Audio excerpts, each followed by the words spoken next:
The last time I saw my son alive, we fought. Robert Williams kept repeating this phrase to himself as his car glided through the rain-soaked city. 5 years had passed since that argument, but the words spoken in anger still echoed in his mind as if they had been said just yesterday. Guilt was his constant companion, a shadow that followed him with every step he took since the day his son Michael, his only child, died in a helicopter crash during a rescue mission. The fogged-up windshield turned the city lights into blurred smudges, just like the occasional tears that blurred his vision. At 72, Robert shouldn't have been driving on days like this, but the loneliness in his house was even more suffocating than the rain that battered the city. Sarah, his wife, had left 2 years ago, taking with her the last bit of color that remained in his world. It was then that fate, that unpredictable playwright, decided to rewrite his story. In a moment of distraction, his car gently kissed the rear of a black Mercedes. The impact was minimal, but enough to make his heart skip a beat. Robert had no idea that this small accident would be the portal to a revelation that would change everything he thought he knew about his son. From the Mercedes emerged a young executive. Tall, athletic, no more than 35 years old. His navy blue suit, even under the rain, maintained the elegance of someone used to being in charge. Robert expected to find anger on his face, but what he saw was something different. A look of recognition followed by astonishment. "Are you all right?" The young man's voice sounded genuinely concerned as he approached, shielding himself from the rain with a briefcase. Yes. I'm sorry for the trouble. This rain." Robert began to explain, but something in the young man's gaze made him stop. "Professor Williams? Is it really you?" The young man took another step forward, his eyes locked on the elderly man's face. "It's me, James Carter. I was Michael's student at the aviation school." The mention of his son's name hit Robert like a lightning bolt. His legs buckled slightly and he leaned on the car. James quickly steadied him, guiding him to the nearby sidewalk, where an awning offered some shelter from the persistent rain. "Michael spoke so much about you," James continued, his voice heavy with emotion. "Actually, he was my best friend." Robert studied the young man more closely. Fragments of memory began to form. A younger guy, always by Michael's side at the Sunday barbecues, laughing at the bad jokes his son used to tell. How could he not have recognized him immediately? "James, of course now I remember. You were always at our house." Robert felt a lump in his throat. "It's been so long." 5 years, Professor. 5 years since." James didn't finish the sentence. There was no need to. The rain kept falling, but now it seemed gentler, as if it too wanted to listen to the conversation unfolding under the awning. Cars passed slowly, their lights reflecting off the puddles, creating an almost surreal scene for this unexpected meeting. "Professor, I know this may seem strange, but there's something I need to show you. Something Michael gave me just a few days before the accident." James hesitated for a moment as if weighing his words. "They're letters. Letters he wrote to you." Robert felt the world spin. Letters? Michael had left letters? Why had James never delivered them before? "He made me promise I'd only give them to you when the time was right," James explained, as if reading the professor's thoughts. "And for all these years, it never seemed like the right moment. But now this meeting, it can't be a coincidence." Robert's heart raced. His last conversation with Michael had been a heated argument about workplace safety. Robert had insisted his son consider a more administrative position, something less risky. Michael, with his characteristic passion, had defended his choice to continue in the rescue missions. Harsh words were exchanged, doors slammed. 3 days later, Michael's helicopter crashed during a rescue mission in the middle of a storm. "Come with me, Professor," James invited, pointing to a cafe across the street. "I think it's time for you to read these letters." The cafe was cozy, one of those places that seem to exist outside of time. The smell of freshly brewed coffee mingled with the scent of old wood and books. James chose a discreet table at the back, away from the windows that still showed the rain falling outside. As they settled in, Robert noticed how much James had changed. He was no longer the impulsive young man who used to visit his house. There was a maturity in his eyes, a seriousness that only years could bring. Now the CEO of a logistics company, James quickly told Robert about his life after Michael's death. "You know, Professor," he said, rummaging through his briefcase, "Michael changed my life. He was the one who encouraged me to study business management alongside aviation. He said I had potential for more than just flying." Robert smiled sadly. It was so typical of Michael, always seeing the best in people, always pushing others forward. As James searched for the letters, Robert let himself sink into memories of his son. His infectious smile, his loud laugh, the way his eyes would light up when he talked about the rescues he carried out. "Here they are," James finally said, placing a brown envelope, worn with time, on the table. Michael wrote 3 letters. "He made me swear I'd only give them to you when I felt it was the right moment. When I'd find you by chance at a time when we both needed this meeting." Robert reached out with a trembling hand for the envelope. 5 years had passed, and here he was, about to read the last words his son had written to him. The weight of that moment was almost physical, pressing against his chest. "Do you want me to leave you alone?" James offered gently. "No," Robert replied quickly. "Please stay. You were his best friend. You should be here." With care, almost reverence, Robert opened the envelope. 3 letters, each in a smaller envelope, numbered 1 to 3. Michael's handwriting, strong and decisive, as characteristic as his personality, made his eyes well up. At that moment, as the rain continued its soft dance against the cafe windows, Robert Williams was about to discover that fate sometimes has mysterious ways of giving us a second chance. A chance for healing, for forgiveness, and most importantly, for understanding. With trembling fingers, Robert opened the first envelope. The paper had a slight yellowish tint, marked by time, but Michael's handwriting remained as vivid as his memory. The date at the top of the page made his heart tighten. 3 days before the accident. "Dear Dad, if you are reading this letter, it means that James kept his promise. It also means that something has happened to me. Knowing James as I do, he must have waited for the perfect moment to deliver these letters, so I imagine some years have passed. Our last conversation wasn't what I wish it had been. I know your words came from love and concern, as they always have. You've always been that way, protective, caring, putting others first. You taught me that, you know? It was watching how you treated your students, how you cared for each of them, that I learned the value of helping people. Do you remember when I was 10 and you took me to visit the school where you taught? I saw how your students' eyes lit up when you walked into the classroom. To them, you weren't just a math teacher. You were a mentor, someone who believed in them when no one else did. That was the day I decided I wanted to make a difference in people's lives, just like you did. The method would be different. Instead of equations and theorems, I would use a helicopter. But the essence would be the same, to be there for those who need it." Robert had to pause. The tears blurred his vision, and James discreetly offered him a tissue. The cafe around them continued its usual rhythm, unaware of the profound moment unfolding at that back table.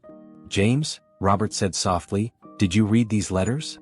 "No, sir," James replied. "Michael made me promise they would only be for your eyes. He just told me that when the right time came I would know." Robert nodded and resumed reading. "Dad, I know you don't approve of the risks I take in my job. But every time I rescue someone, every time I bring hope to a desperate family, I feel like I'm honoring your legacy. You saved lives through education. I save them through rescues. Last week we rescued a 12-year-old girl. She had gotten lost during a storm, and her parents were devastated. When we found her, the first thing she said to me was that her teacher had taught her that if she ever got lost, she should stay in a safe place and wait for help. That phrase made me think of you and how many lives you touched without even knowing it. So, Dad, I want you to understand, every mission I go on, every rescue I perform, carries a piece of your teachings. You taught me to be strong, to be brave, to think of others. And if something happens to me during a mission, know that I died doing exactly what you taught me, helping people." Robert looked up from the paper, meeting James's understanding gaze. The rain outside had eased, but the drops still marked a gentle rhythm against the cafe windows. "He talked a lot about you, you know?" James commented softly. "He always said he wanted to be half the man his father was." Robert shook his head, unable to hold back the tears. "I never knew. I never imagined he saw me like that. Michael had a special gift for seeing the best in people," James continued. "He was the one who convinced me not to give up when I failed the piloting exam 3 times. My dad always says, he used to say, that the best teachers are the ones who have failed a few times." Robert smiled through his tears, recognizing his own words. How many times had he said this to his students?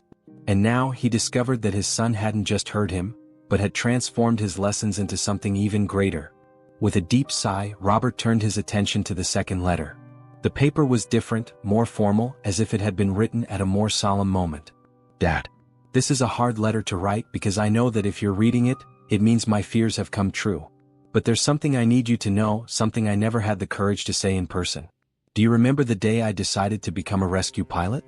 You took me to the airport for the first time when I was 15. We watched a rescue helicopter land, and you told me about the accident that almost took your life when you were young, and how a rescue pilot saved you. What you don't know is that, years later I met that pilot. His name was Jack Thompson and he still remembered rescuing you. He said that day changed his life because you, even injured, insisted on helping him rescue other people trapped in the accident. He told me how you, with a hurt leg, guided people to stay calm and helped organize the evacuation. Jack became my mentor at flight school. And every lesson he taught me began with "your father once showed me." You see, Dad? Even without knowing it, you were the reason I chose this path. Robert had to pause again. This revelation was too much to absorb all at once. Jack Thompson, of course he remembered him. But he never knew he had trained Michael, never imagined that terrible day had such a profound impact on his son's life.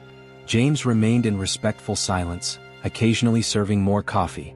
The comforting aroma helped anchor Robert in the present, preventing him from getting completely lost in the memories the letters were bringing up. "There's one more letter," James said softly after a few minutes. Robert looked at the last envelope, his heart beating faster. What other revelations had his son kept for this moment? What other secrets were waiting to be uncovered? The third letter was shorter than the others, but its emotional weight would be the heaviest of all. Robert didn't know it yet, but he was about to discover a truth that would completely change his perspective on the last days of his son's life. Robert held the final envelope with trembling hands. It was thinner than the others and something about it felt different. The date on the back made his heart stop. It was from the day of the accident. The coffee around him seemed to have silenced, as if the very atmosphere knew the gravity of the moment that was about to unfold. Before opening the final letter, Robert took a sip of the coffee that had cooled in his cup. James, noticing his hesitation, made a discreet gesture to the waitress, who soon brought a fresh pot of hot coffee and 2 clean cups. "You know, Professor," James broke the silence as he poured the coffee, "Michael always said that important moments deserved good coffee. It was one of the many life philosophies he had." Robert smiled faintly, remembering the countless times his son insisted on buying special coffee beans for their family Sundays. "He got that from his mother," he replied, his voice soft with the memory. "Sarah always said that bad coffee was a greater sin than lying." With a deep sigh, Robert finally opened the last envelope. The paper had a faint aroma of coffee. Michael had probably written it in his favorite cafe, the one near the rescue base. "Dad, if you're reading this letter, it means I didn't make it back from today's mission. It's funny how we know when something important is about to happen. There's a storm approaching, the worst in years according to meteorologists. We've just received an emergency call. There's a family trapped in the floods, including 2 young children. The ground team says it's too risky, that we should wait for the storm to pass. But you taught me that sometimes we need to be the light in someone's darkness. Those children can't wait. Before I take off, I need you to know something. Remember our last conversation? You were right. I had decided to accept the administrative position. In fact, today would have been my last rescue flight." Robert felt the air leave his lungs. James, noticing his distress, gently placed a hand on his shoulder. The coffee around them continued its usual rhythm, but for Robert, the world had stopped. "I had planned to tell you at Sunday dinner. Mom already knew. She helped me pick out a gift for you to celebrate. It was a watch like the one you lost in the accident so many years ago, remember? The one that pilot Jack Thompson praised. But now, sitting in the cockpit watching this storm approach, I know I have to do this last rescue. Because it was you who taught me that our choices define who we are. And I choose to finish this journey the same way I started, saving lives. If I don't come back, I want you to know that every decision I made, every life I saved, every flight I took, was a way of honoring your teachings. You didn't just teach me math when I was a child, you taught me the value of courage, compassion, and sacrifice. James has something more to give you, a gift I've been preparing for months. He'll know the right moment. With eternal love, Michael." The silence that followed was deafening. Robert remained still, tears freely streaming down his face. James discreetly wiped his own eyes. The afternoon coffee had transformed into a moment of deep revelations, every word from Michael echoing through time like bridges between the past and the present. "Professor," James said softly, "there's one more thing." He opened his briefcase again, pulling out a small package wrapped in brown paper. "Michael gave this to me along with the letters."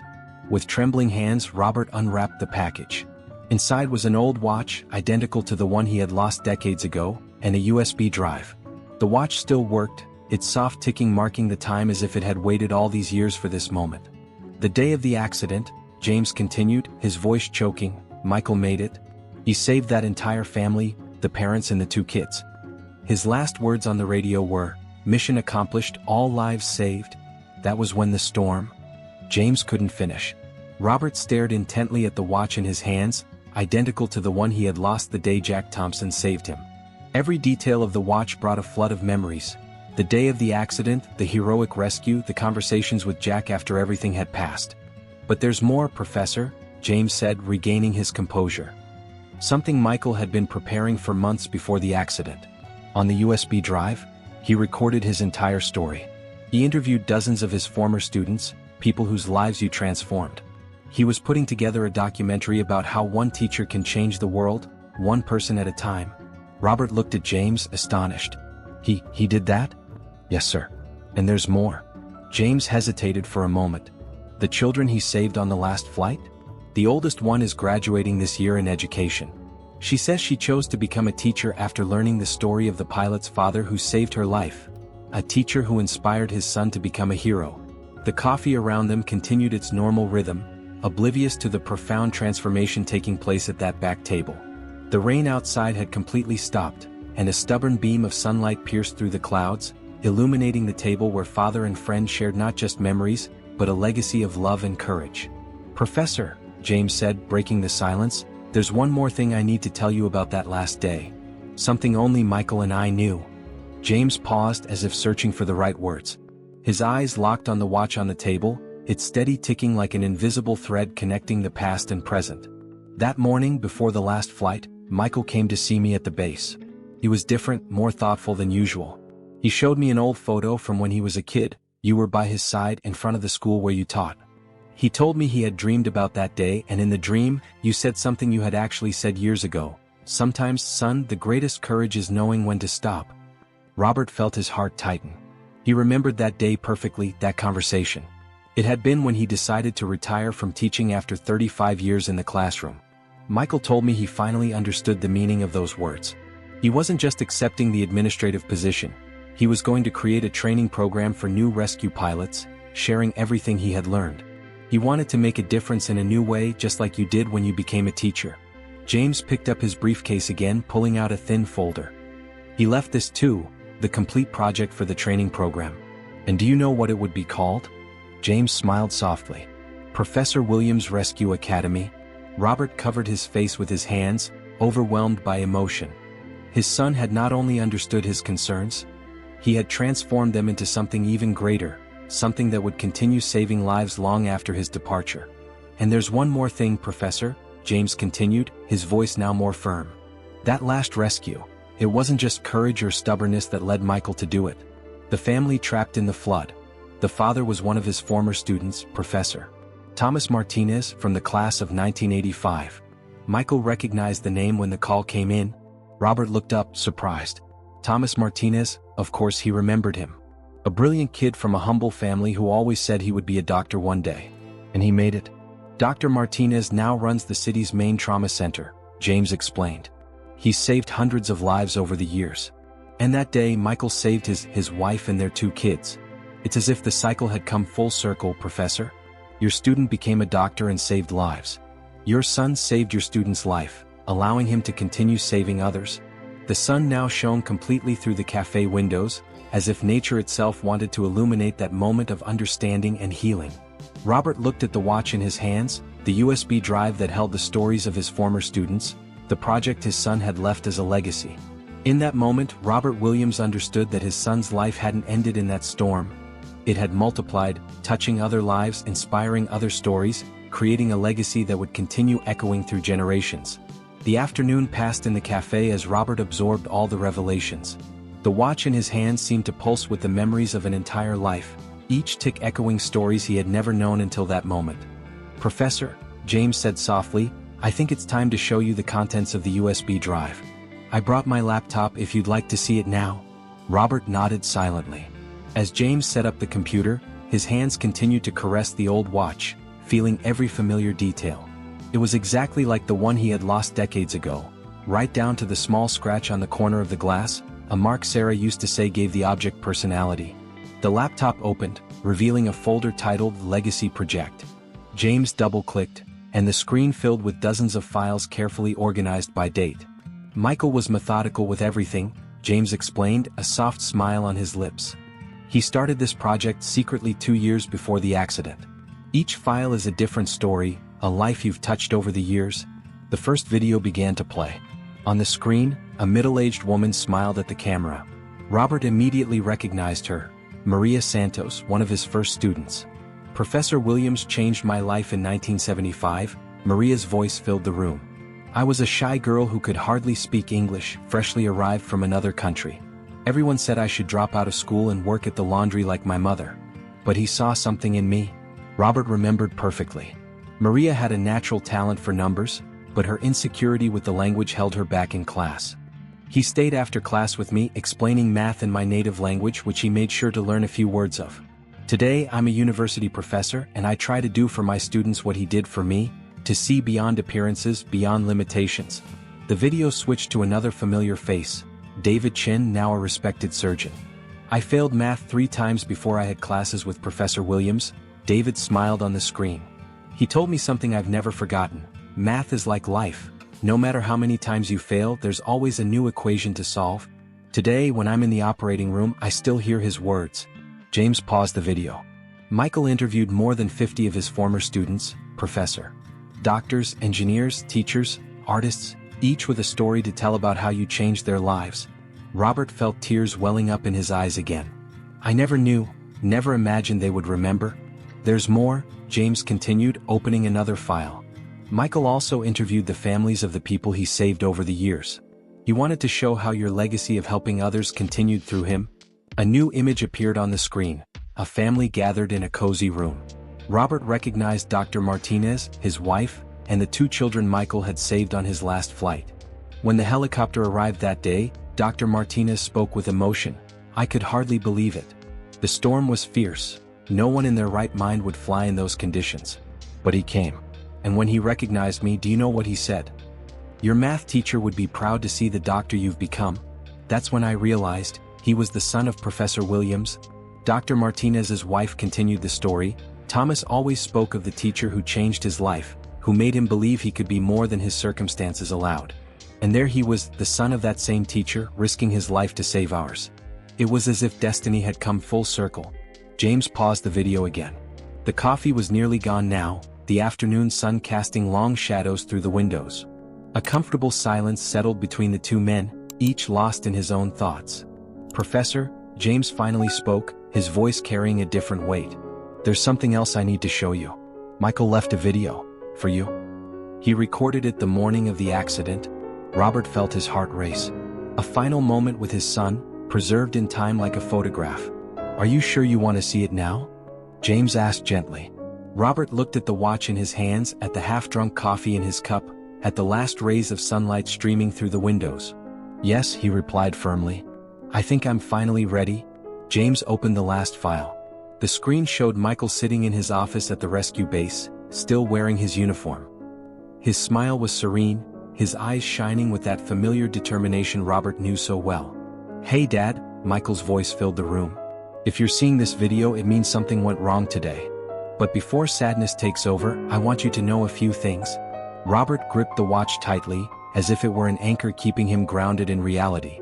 First, I want you to know you were right. You've always been right. There are other ways to save lives besides flying through storms. That's why I decided to take the administrative position, to create the training program. I wanted to make a difference in a more lasting way, just like you did. Michael paused, adjusting something on the camera.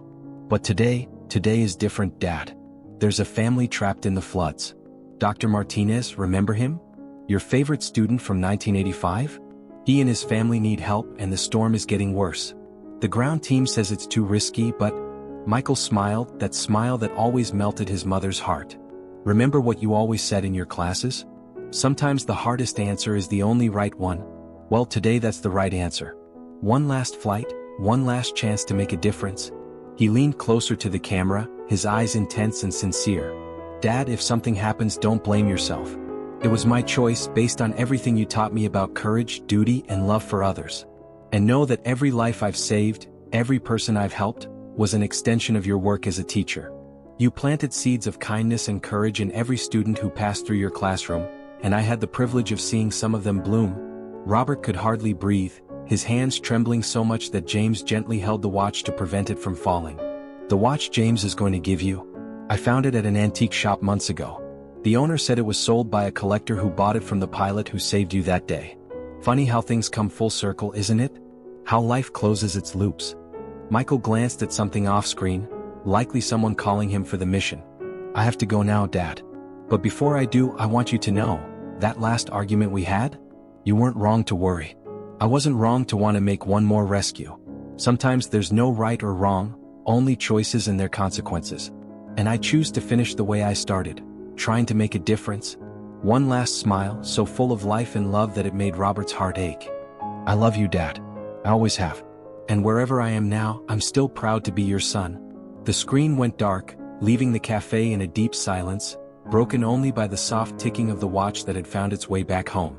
The silence that followed the video was interrupted by the soft sound of the waitress collecting the empty cups. Robert remained motionless, his eyes still fixed on the dark screen of the laptop, as if he were waiting for his son to say something more. Professor, James said softly, closing the computer, there's something else I need to tell you. Something Michael asked me to keep until the right moment. Robert turned his gaze away from the screen, noticing a subtle shift in James' expression. There was a tension in his shoulders that hadn't been there before, as though he carried an additional weight that he needed to share. Remember when Michael mentioned the training program he was developing? James continued, pulling a thick folder from his briefcase. It wasn't just a project, it was a complete revolution in the air rescue system.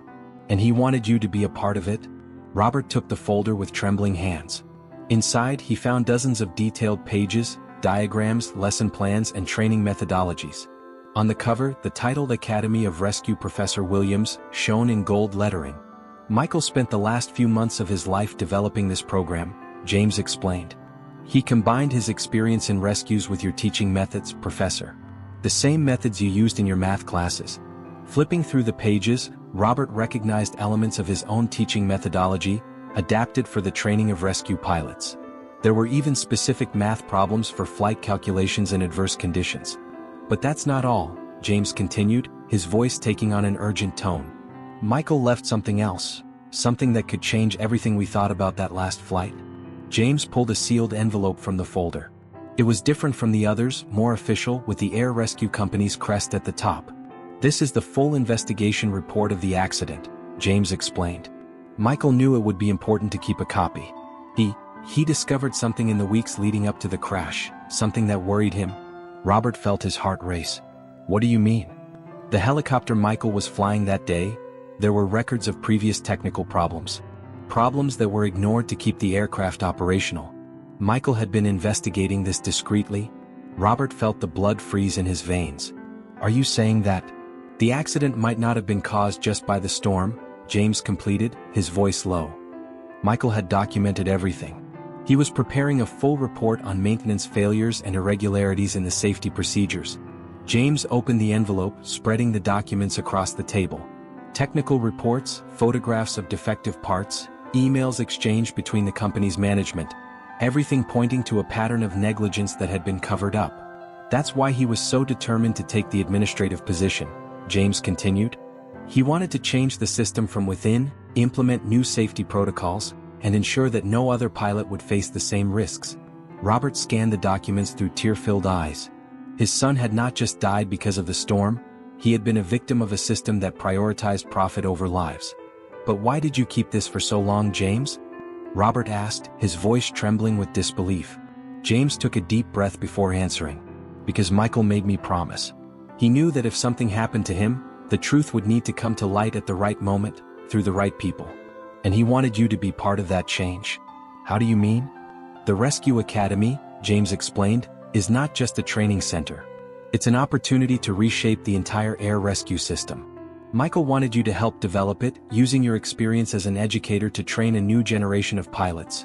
Pilots who would understand the importance of not just courage, but also safety and responsibility.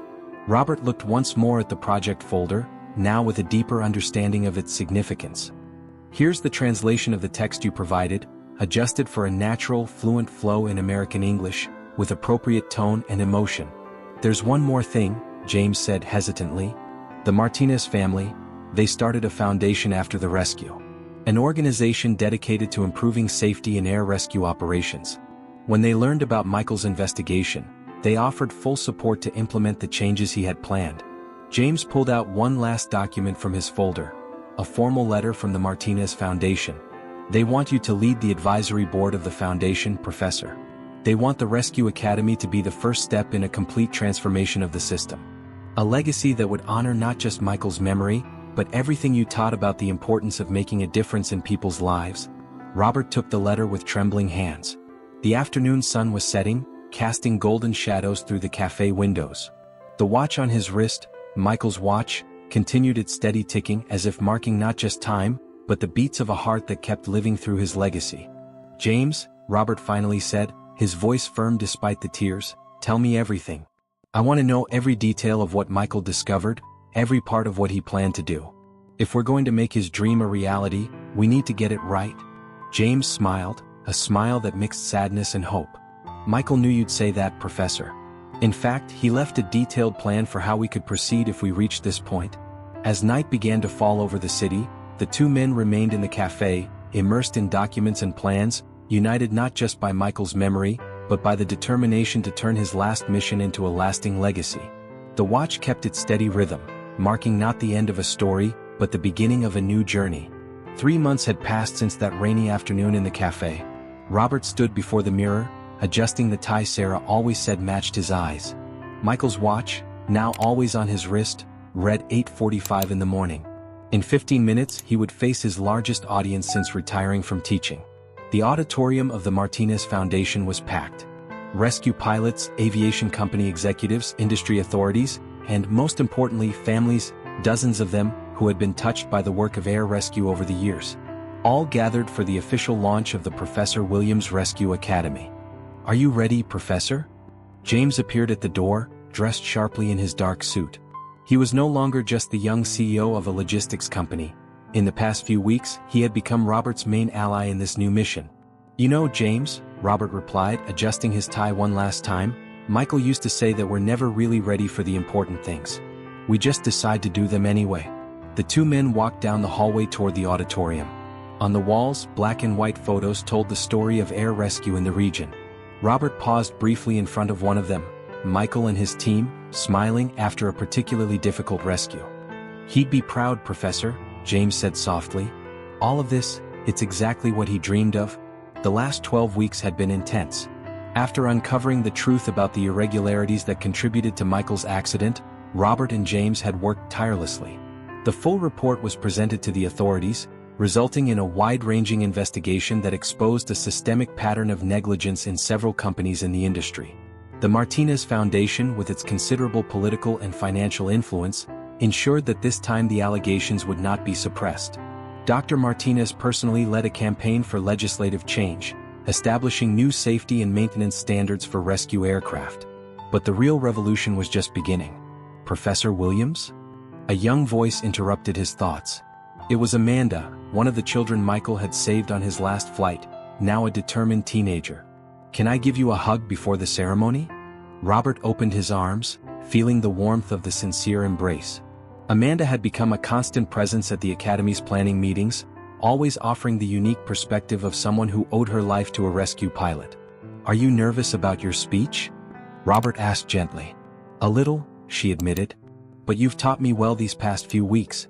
The auditorium was completely packed when Robert took the stage. In the front rows, familiar faces, former students of his who had become teachers, doctors, engineers, all there to support the new chapter of their old professor's legacy. "Good morning," Robert began, his voice steady despite the emotion. "We're here today not just to inaugurate a training academy, but to redefine the meaning of air rescue in our country." He paused, his eyes scanning the audience. 5 months ago, I was just a retired teacher, carrying the weight of guilt from the last argument I had with my son. Today, I stand before you not just as Michael Williams' father, but as the guardian of a dream he left for all of us. The next words came naturally as if Michael were right there, whispering them in his ear. The Rescue Academy will not just be a training center. It will be a place where courage meets responsibility, where passion meets caution, where the desire to save lives is balanced with the commitment to protect the safety of those who risk everything to help others. Robert then presented the revolutionary program that Michael had developed. A unique combination of technical training, psychological preparation, and social awareness. Each module had been carefully designed to create not just competent pilots, but true guardians of the sky. And to ensure that the lessons of the past are never forgotten, he continued, we have established the Michael Williams Air Rescue Safety Fund. Every penny of the compensation received from the investigation will be directed toward research and development of safety technologies. It was then that James took the stage, bringing with him a surprise that Robert had not expected. In honor of Michael's legacy, James announced, my company is donating a fleet of 5 state-of-the-art helicopters, equipped with the most advanced safety systems available. Each aircraft will bear the name of a pilot who lost their life in service, so their stories will continue to inspire future generations. The audience erupted in applause. In the front rows, Dr. Martinez embraced his wife, both with tears in their eyes. Amanda beamed with a radiant smile, holding an envelope that contained her enrollment for the Academy's first course. But perhaps the greatest tribute we can pay, Robert resumed, is to ensure that no other family goes through what we've been through. That no other pilot has to choose between duty and safety. It was at that moment that the doors of the auditorium opened, and an unexpected figure entered, Jack Thompson, the pilot who had saved Robert decades ago, now an elderly man with white hair but eyes still full of life. I ask for permission to make a special announcement, Jack said, his voice strong despite his age. In memory of Michael, I am coming out of retirement to join the Academy's team of instructors. Because some stories, he smiled at Robert, deserve to keep being told. The moment was too perfect to be a coincidence. Robert felt the weight of the watch on his wrist, as if Michael were there, orchestrating every detail of this day. The ceremony continued with Amanda stepping onto the stage to share her story. Not just of the rescue, but of how the tragedy had transformed into inspiration. She would be part of the Academy's first class, determined to carry on the legacy of the man who had saved her life. When everything was over, Robert found himself once again standing before the photo of Michael on the wall. His son's smile seemed different now, no longer a painful reminder, but a beacon guiding the way toward a better future. Dad? Robert turned, surprised. For a moment, he could have sworn he heard Michael's voice. But it was only the wind blowing through an open window, carrying with it the distant sound of a helicopter taking off. The watch on his wrist continued its steady ticking, marking not just time, but also the heartbeat of a life that continued to live on through the lives it touched. Michael's story, his life, his courage, his sacrifice, had become something greater than he ever was. And there, in that moment, Robert finally found the peace he had been seeking since their last argument. Because, as he discovered, the true meaning of a life isn't in how it ends, but in the legacy it leaves behind for those who remain. A year had passed since the opening of the Michael Williams Rescue Academy. The morning was clear and cloudless as Robert parked his car at the place he now considered his second home. Michael's watch read 7:30, time for the first class of the day. The Academy's campus had transformed significantly. Where there had once been only an abandoned hangar, now stood a modern training complex. 5 gleaming helicopters lined up on the tarmac, their sides proudly displaying the names of pilots who had given their lives in service. The first one, of course, bore the name Michael Williams. Robert walked through the hallways, observing the photographs decorating the walls, each one telling a different story of courage and dedication. He paused briefly in front of a special mural, where dozens of thank you letters were displayed, all from families who had been saved by air rescue operations. Good morning, Professor. Amanda greeted him, now wearing the cadet uniform of the Academy. Her first year of training was nearly complete, and she had stood out as one of the best students in the inaugural class. Good morning, Amanda. Ready for today's simulation? Always ready, she smiled, adjusting the insignia on her uniform, a small winged watch, the symbol of the Academy that Robert had personally designed, inspired by Michael's watch. The simulation room was the pride of the Academy. Equipped with the most advanced technology available, it allowed students to experience different rescue scenarios in controlled conditions. James had insisted on sparing no expense in this particular aspect of training. Professor, James appeared at the door, his face more relaxed than the year before. We have a special visitor today. Dr. Martinez entered the room, accompanied by a group of people Robert didn't recognize. Representatives from the Ministry of Aviation, Martinez explained. They've come to learn about our program. They want to implement the Academy's model on a national level. Robert's heart raced. This was exactly what Michael had dreamed of, a systemic change that would affect the entire air rescue sector. The morning passed with demonstrations and explanations. The representatives were particularly impressed with the integrated curriculum that Robert had developed, a combination of technical training, psychological preparation, and professional ethics. The Academy's difference, Robert explained to the group, is that we don't just train technically competent pilots, but we create guardians of the sky who understand the responsibility they bear.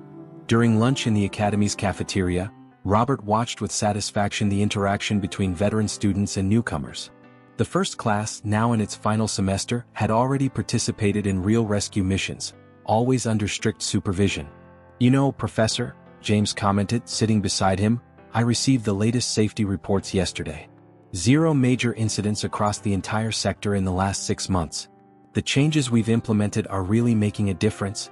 Robert nodded, feeling that familiar tightness in his chest, a mix of pride and longing. "Michael would be proud," he said softly. "He is," James replied with a smile. "Somehow he's in every safe takeoff, every successful rescue, every life saved." In the afternoon, Robert taught his favorite class, Ethics and Humanity in Rescue Operations. It was the time when he shared not only technical knowledge but also life lessons that had shaped his own journey as a teacher and Michael's journey as a pilot. True courage, he told the students, isn't just about risking your life to save others. It's about knowing when it's safe to do so, understanding that your own safety is just as important as the mission. Because a pilot who is lost can no longer save anyone. After class, as he organized his notes, Robert found a folded note on his desk. It was from Amanda. "Professor Williams, today marks exactly 6 years since your son saved my life. I want you to know that every day here at the Academy is a way of honoring his sacrifice. When I graduate, I plan to fly with the same code he used, M.W.7. I hope you don't mind. With love, Amanda." Robert carefully tucked the note into his wallet, alongside the last photo he had taken with Michael. At the end of the day, as the sun set on the horizon, Robert stood on the Academy's rooftop, watching the helicopters lined up on the tarmac. The gentle breeze carried the distinct scent of aviation fuel, mingling with the aroma of the flowers Sarah had loved. He had insisted on planting a garden in her memory.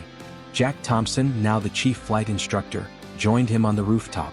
"Sometimes," the old pilot remarked, "when I'm in the air, it feels like Michael is flying beside me. It's as if he never really left." Robert smiled, instinctively touching the watch on his wrist. He didn't leave Jack. He just chose to fly at a different altitude now.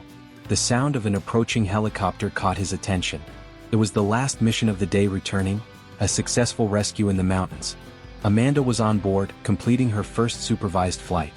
As he watched the aircraft land with precision, Robert felt a deep sense of peace. Michael's legacy wasn't just in the walls of the Academy or the helicopters on the tarmac.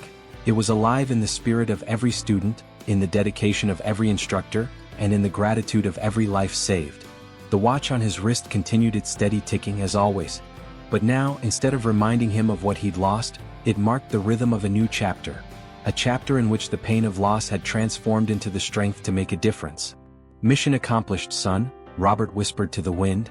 "Mission accomplished." Dear viewers, if this intense story of love, loss, and redemption moved you, don't forget to leave your thoughts in the comments. We'd love to hear how you felt as you followed Robert's journey and Michael's legacy. If you want more touching stories like this, make sure to like and subscribe to the Life Stories channel. Your support helps us continue bringing narratives that touch the heart and make us reflect on the true meaning of love, courage, and overcoming obstacles.